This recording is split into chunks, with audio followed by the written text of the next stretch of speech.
Hello, everyone, and welcome to the show. This is Franz Sidney. So, welcome to Create with Franz for the first episode of the new year 2025.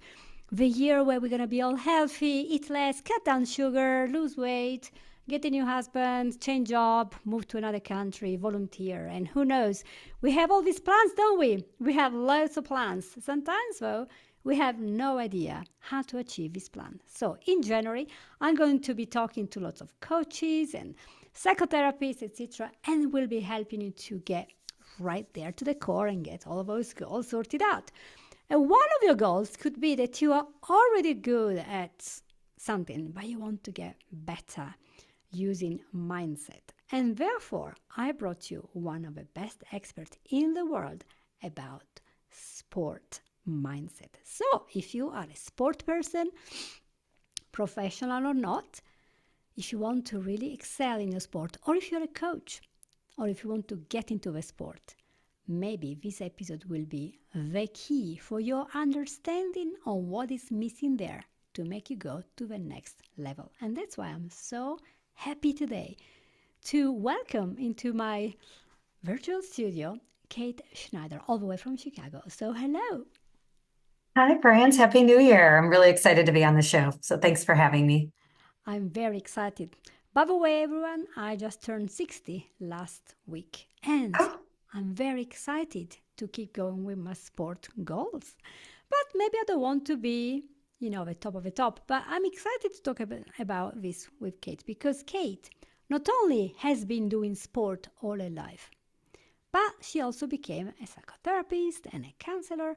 So she's looking not just at the muscles and the speed and how many seconds. She's looking at the mind part of a sport because you know what? To get very good at sports, whether you do it for pleasure or performance, you need to get very well with how you're collaborating. So your brain has to tell the right things to your body. And so it's important to reach the full potential to know how things are working there. And with this amazing background in sports, consulting, and mental health counseling, Kate has this experience. So I have so many questions. okay, And let's do I it. know you work with it. Tell me a little bit what you do generally speaking so people understand who you are and where you come Sure. from. Yes, so I am a psychotherapist and run a private practice in Chicago. And a lot of my work was with athletes in the last, 10 years. So I started a new division called Pure Sports Mindset.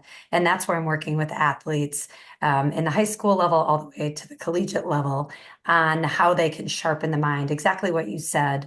We spend so much of our time focusing on the physical part, and I think we're getting there. Focusing now on the mind. And so what I do is I work with these athletes on honing the mental side of the game so that if they physically are in the right shape and mentally in the right shape, they can receive, they can get to that performance flow that you talk about. So that's what I do. I work with them one-on-one. I also work with teams and coaches and help them implement these exercises into their routine daily so that it's Mm. not just every once in a while. We need to actually treat it like a skill and build confidence in the practice of the skill. And so that's the work that I do.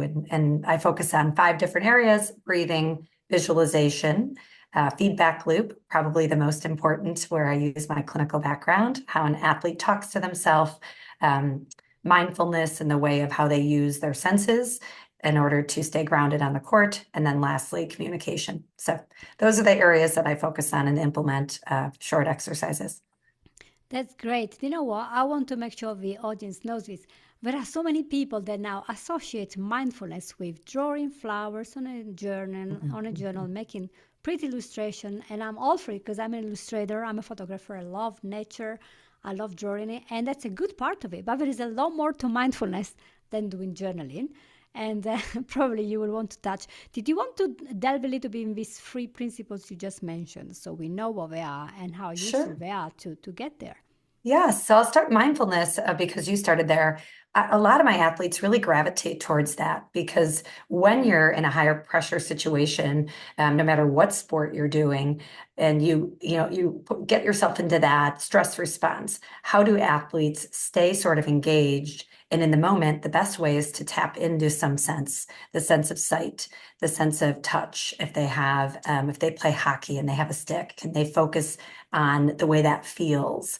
In their hand. And the practice of that daily gets them then in the high pressure moments to quickly implement it in order to be in the moment and not be thinking about, oh, shoot, I made a mistake that last play, or I'm worried about, making a mistake in the next, quarter, whatever sport I'm playing. So that's why I use the senses of touch, what they hear and what they see. So I focus on that in the mindfulness category. Mm. One quick example, I had an athlete that was having a lot of anxiety, a softball player, and she was almost having a panic attack when she got on the mound. So when I started working with her, I said, why don't you, during practice, pay attention to how the stitching feels in on the ball? And she kind of rolled her eyes at me. And because I have children, I'm used to my eyes getting eye rolls, that's familiar.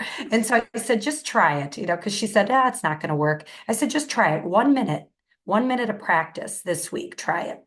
So she had been dealing with this for months by the time she got to me. And after 5 days of really focusing on the mindfulness aspect of touch in practice, her next game, she started to feel that rise of pressure and her heart started racing, but she quickly went to the feeling of the stitching on the ball.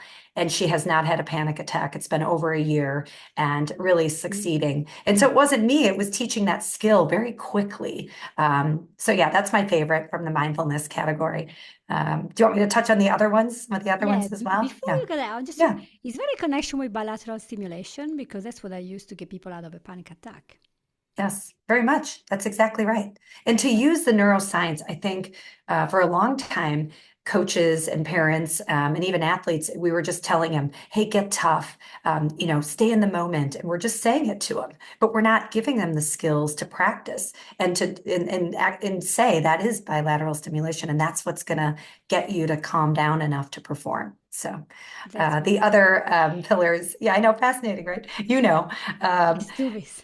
Yes. And it's fun to see my athletes try it and then be successful, in it. And really then they're bought in pretty quickly by feeling less sort of anxiety and stress on the court or field. So breathing is, talked about everywhere. One of the things that I like to implement is box breathing before a game or a match. Before a practice, and that is a 4-4-4 count. And a lot of my athletes love that. Inhale for 4, hold for 4, exhale for 4, hold for 4. And it's really simple. Also, that counting helps them, right? So that's probably the easiest one, or to implement a deep breath. We saw in the Olympics so many athletes take a deep breath, gymnasts in particular, Simone Biles, one big deep breath. Right. I know, Yes. mine too. Mine too. And so those seem really simple, but you can't just decide to do it when you're stressed. You have to practice it. So really pairing one deep breath with an activity, whether it's when you first get on the mat, when you're ready to shoot a free throw, and practicing that so it becomes pretty automatic. So that's my breathing. Visualization, obviously, you and I spoke a little bit about that, given what you do and how really effective that is getting an athlete to think about how do I want to perform? What do I think my opponent's going to do? Um, and how do I practice that on the daily? And so giving athletes these little tools to try out, something like a highlight reel. Imagine the best moments and play those over and over again. So the neuroscience behind that is if we're doing it or visualizing it, we're activating very similar parts of the brain. So visualization gets the body ready quicker for that. The brain knows, oh, I know what I'm going to do when it actually does it quicker. So we respond, better when we're performing. And a lot of athletes roll their eyes at me about the visualization until they practice that as well. Uh, Why do I have to think that they know better than you? That's your job. right? I don't know. I You know? don't know. It just feels a little silly, I think, until you do it. It's a little uncomfortable to close your eyes and sort of access it. But once I tell them, listen, it increases your reaction time, Yeah. then they go, oh, well, maybe I'll try that if I'm going to react Yeah. quicker. Yeah. Yeah. It's called anchoring in NLP. We use that Oh, to okay.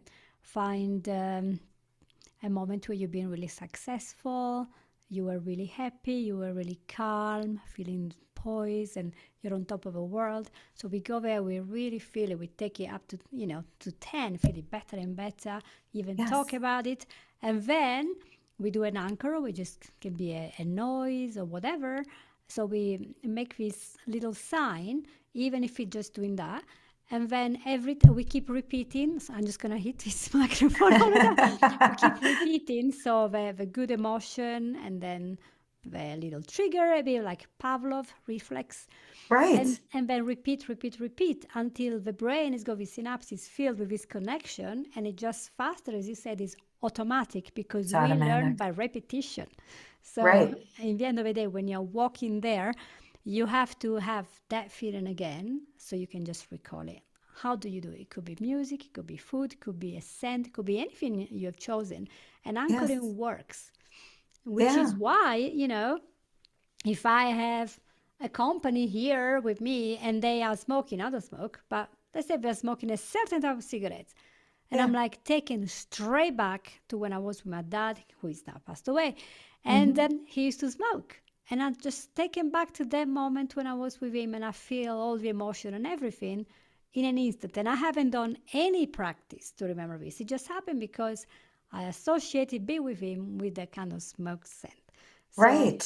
it's association and dissociation. So maybe a lot of people will come to you saying, "Oh, she will give me a drug for anxiety. She will give me," and you go, "No, no, no, just use your brain." Yeah, right, right. No, we're not doing that here. Yeah, this is the mental Yeah, skill training, exactly like you said. yeah, I'll send them to you is another thing. We should work together. And then the other one is feedback loop, and right. really focusing on. I draw from cognitive behavioral therapy, so really replacing unhealthy or irrational thought with more productive thought or mantras are really effective with athletes. So if they make a mistake and their brain goes to I suck, which is very common because top athletes tend to be athletes in general, perfectionistic, really hard on themselves and struggle with any perception of failure. So when I ask them, how are you talking to yourself?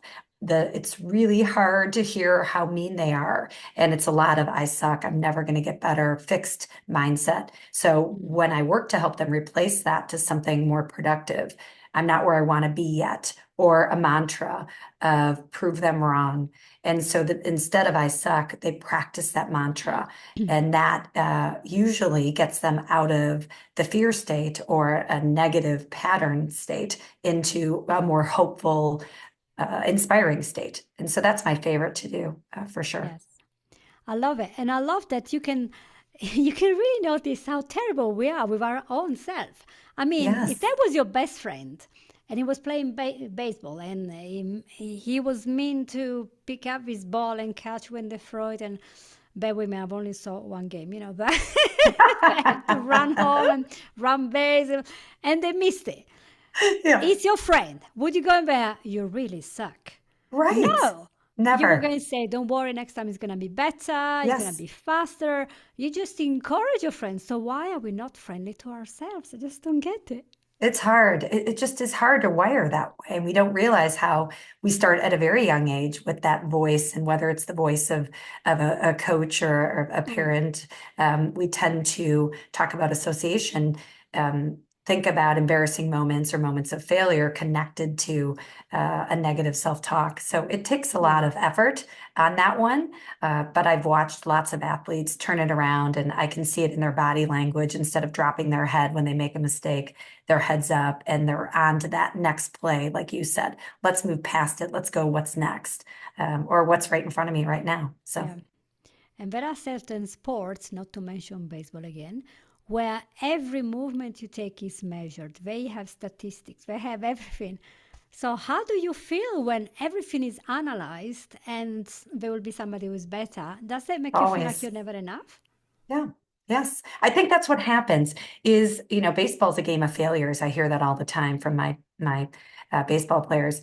And when you see the numbers and the metrics that way, and then you assign your identity to that, it's really defeating. And so, how do we set metrics that are in our control is very important. What's in your control? We don't control whether or not we hit the ball or catch the ball. We control our effort. We control our focus. And getting an athlete to really hone in on those metrics is important for success instead of what they see on the paper and the statistics. I say, hey, let's get rid of that. I know it's important and that's what the goal is, and that's what we're trying to do. We're trying to get you to perform at a high level, but we have to focus on what you could control first in order to do Yeah. that. So it's focusing on the right things. So if Yes. I am an athlete and I want to get better or start this sport or get to a higher level, what do I have to do if I keep in hearing this voice inside that you're gonna crush this, you're not gonna do it? What will be a tip that you can give to them listening to you and to me and saying, well, yeah, I want to get better, but what can I do now? Yeah, it's a great question and something I get asked all the time.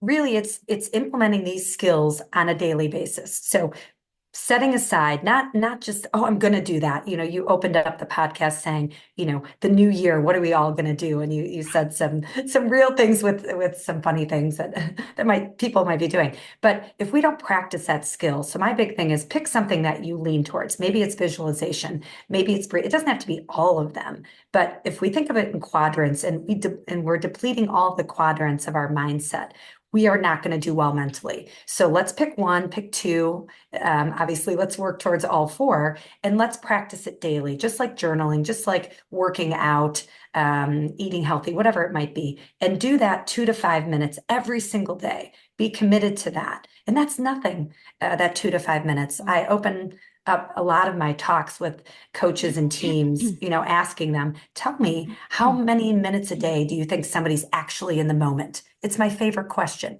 And athletes are always saying things to me, oh, 5 hours. I'm like, absolutely. No, I think the studies say, 2 to 5 minutes actually. And so I want to be a part of that. I want these skills to be a part of that. Let's be in the moment and, see if we can translate that into the performance flow that you are trying to get to.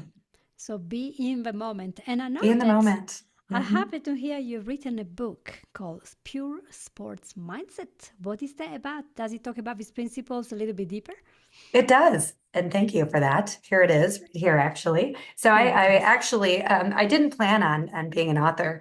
I worked with a team a few years ago, and they were of average talent.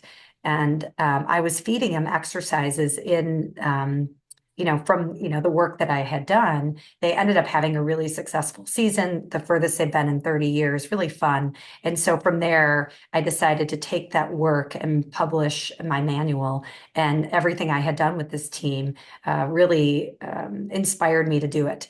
And so I have three different ones, one for coaches, and that has all the things we talked about today, 2 to 5 minute exercises in all those categories. I have one for athletes so that they can, do it at home. And then my third one that came out this year is for athletes dealing with injury. Every athlete deals with injury at some point in their career, and you can still focus on the mental side when you are injured. And, that gets back to what we were saying earlier. When they are now through their injury, not only does it help with injury, it helps with the return to play. So those are my 3 books. And yeah, it's been fun for me to do. It's Yeah. actually one of the greatest joys of my life is this work. In fact, I mean, because I know you love sports, but there is an element of fear when we play sport because you can get a really big injury. I mean, you can do ice skating, one of my favorite, and you jump, and when you fall, you fall wrong. You can Yes, snap a leg. As a yes, gymnast, you can really have a terrible yes, accident. Ski people, they can have accidents. I mean, aside from swimmer, they just go down there and out, unless you're in a shark infested area, it should be. But a lot of sports have quite an amazing amount of twisting stuff. I hmm mean, I saw that. Is there such a thing as having a lot of fear to get hurt so you don't push yourself because you think, I don't know, want to get hurt? Yeah, I think I see that more in the return to play for athletes that after they've been injured, they don't trust their body. They struggle to come back and believe that they can be wherever they were before at that same level. I see it a little bit, maybe, but I remember, I don't know how you were when you were younger. I truly was fearless as a kid. And then once I realized I could be hurt, that's when fear came in, right? Once I recognized that that was a possibility. And so we keep this messaging of be fearless when it's absolutely absurd. We all have fear. And so Yeah. it's understanding fear and moving through the fear. Oh, that's what that is. Let's normalize it and give athletes tools to say, oh, this is completely normal that I would be afraid to get hurt or re-hurt. But how do I continue to do that? It's by staying in the moment. That's the best way to overcome fear. That's brilliant. I do hear that about 24 or 25-year-old, the frontal cortex is Yes. sealed. And so we stop being so adventurous. And apparently, we've been created like that so that we will take opportunities. But I see a lot of people that are very young. They don't really want to start sport because they start mentioning, I'm going to get hurt, I'm not going to be the Mhm. first. And I hear that you work in schools as well. Yes, I do. So, what kind of work can you do? I mean, a lot of people really hate PE, which that's what we Yeah. call it in England. Yeah. I don't know in the US. They hate PE because their Yeah. teacher or sport coach is terrible and Sure. like a bear. And some girls, I don't want to do that. And, it's too bad. I'm going to get, cross country, going to be all dirty and cold. And so sometimes it's really the school environment that make you hate the sport. So how do you Yes, help that's them, young, true. young people to embrace it? What do you do with them? Sure. I really think it starts in the home before the school and letting your children fail. And instead of saying, no, you did great, let them fail. And how do we let young people be uncomfortable? We've gotten really bad at that. And so embarrassment now is the worst thing, any sort of Absolutely. shame, right? Mm. And now that's why we're seeing an increase, in my opinion, and obviously social media contributes to that. But the idea of being embarrassed or shamed is us all sort of wound up and to your point, not willing to put ourselves out there. So I think we have to start at a young age saying, let's just go do it. Let's, you know, try and be uncomfortable. And the more we can put our young people in those situations and watch them overcome it, the better we'll do. So in the school system, I really do encourage teachers and coaches to set up situations where athletes are failing and making that be okay. And so that's the work I do. And all of it comes down to living in the moment because the fear we're ahead of ourselves, that anxiety, we're always worried about what's going to happen next. So anything that can help young people get back in the moment off their phones. That's why Yeah. sports are so great, right? Yeah, Yeah. they generally Sports do. sports are one of the big things that we need to avoid becoming ill and permanently Agreed. disabled by Yes. being stiff and sitting the whole day with a Yeah. mobile phone. We need Yes. sport and nature and sunshine and this connection. I'm gonna throw a question that completely will throw you out. We have not Okay. planned this, guys, but I see because I used to be a basketball player when I was 12. Now, do your maths. There are some people like me, they just catch the ball in their face all the time. Sure. And my daughter is the same. She will say, I'm terrified of playing tag because I always get the ball on my face. Is there a way of getting over this after getting the ball? But is there any? So you can't live in the moment. You are terrified of this ball coming. That's a real problem.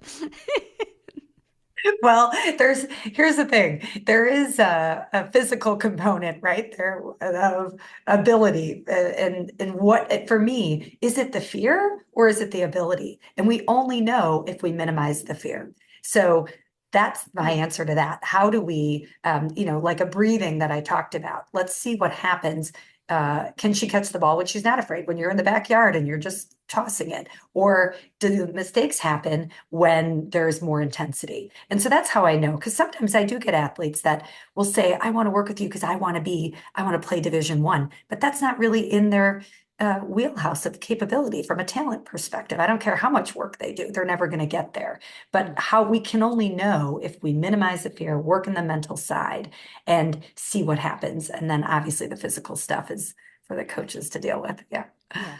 So you want to work on all the aspects of a person, Of isn't course. just the skill, but we have a body, we have a mind that have to work together, and you have Yes. to see your own limitations, Of course. physical, Yeah. you Be know, like, realistic. That's the thing. We have to be yeah, realistic with our kids. really, yeah. Yeah. Some people Like aren't going to be the in next Olympian. gymnastics, for example, some people can't open enough to do a split because their hips are not designed to open that much. Exactly. So it The doesn't matter. acceptance. Yeah. Yeah, they can do maybe a lot of other things, but they cannot do the split because that's how it is. So it's not Yes. a thing you're a failure. It's sometimes we're not designed for that, you know. So Well, and it's I good. think kids respect truth. If we're Mm, constantly saying, you're great at this, mm, that's confusing. They lose trust when that's not been their experience. So it's mm, okay not to be great. How can we be great at everything? Not everybody is. Not everybody's going to make it to the next level. So let's be more truthful in the way that we talk. I mean, mostly we should say it's fun to watch you play. That's what I've been taught to do. It's fun watching you play, and don't focus on as a parent anyway. But I try that, and yeah, sometimes I can't help myself. yeah. I got to give feedback. I would love to have a final tip for the parents of Sure. children because a lot of parents, especially here in the US, they might really enjoy seeing their children doing sport. You know, we also have a good weather. So, what would be the best thing that the parents can do to encourage their children to do take up some sports? I'm not saying to go to the Olympics, but a lot of children have a whole day scrolling. You know, what can we do as Yes. parents? Model it, model it. That's the only thing we can do is model that being in the moment, get outside, play with them. Mm. Instead of telling them why it's so good for them, show them why it's good for them. Go on a hike, go on a bike ride, make it fun. And almost always, right? We don't want to do something when it comes to the physical side if we're cozy and in Chicago under the covers. But the minute we move our Hmm. bodies, everybody reports feeling better. So my Yeah. tip to parents is to model it, make it fun, and let it be their story for sure.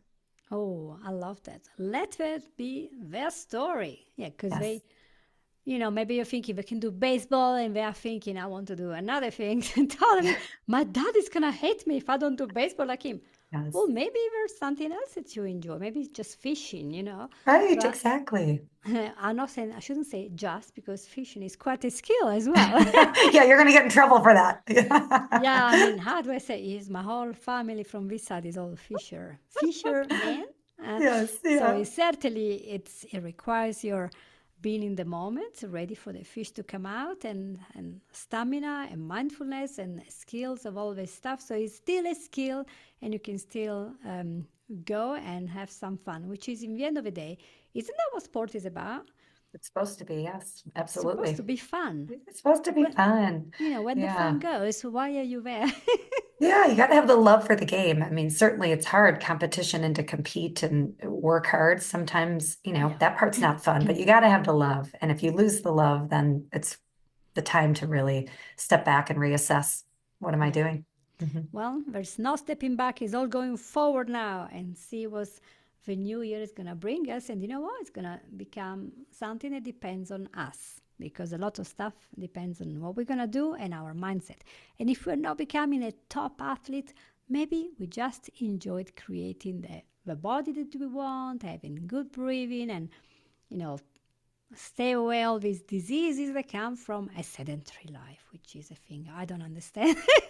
What is it? Same. I always have to move my I body. had to move. Yes. Yeah. So, well, thank you, Kate. Well, thank you. Yeah. Really, really enjoyable to talk to you. I could talk to you all night. Really, great. Yeah. So Let's thank you for having restart me and on. do more. There is Yeah. so much to talk about. But you guys, if you want to find Kate Schneider, we will be putting links, website, etc. Show me again your books. I want to see exactly what it looks like. Right Hold it here. up high for me. Higher there. Can Pure you see it? sport mindset. Yeah, it's slightly reflective, but There it's we a go. lovely little eye there. Focus. Focus is everything. So make sure you can ask her any question and she will be able to answer you. Maybe it won't be in 2 minutes because she's got busy with her job. But maybe there is something she can do for you to help you to overcome those limiting beliefs that are holding you right there when you can be in the next step. Absolutely. Yeah. Well, so thank you, Kate, for being with us and everyone.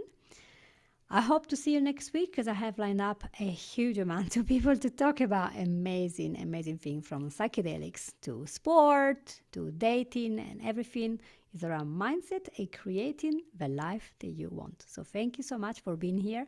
I'll see you next week. Bye bye.